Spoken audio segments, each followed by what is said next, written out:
đamตื่นโออีดำงาโอมาแบกไลสองđời bao tội lỗi làm sao vượt khó trần gian đã đổi thay người ơi hãy nhớ Giêsu đã chết chưa chết trên thập bình kẻ phải yang Giêsu như là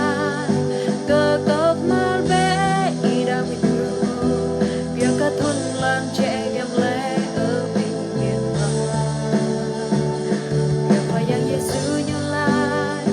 cơ tóc mal bé y đã bị thương việc cả thôn lan trẻ em lẽ ở bình miền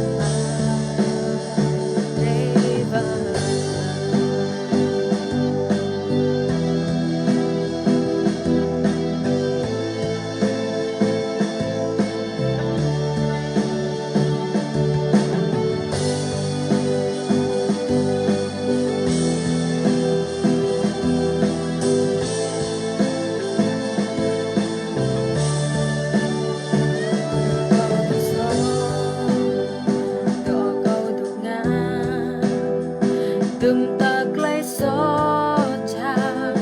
y đangตื่นโอy đang ngả ô mal bẹc lấy gió đời bao tội lỗi làm sao vượt khó chân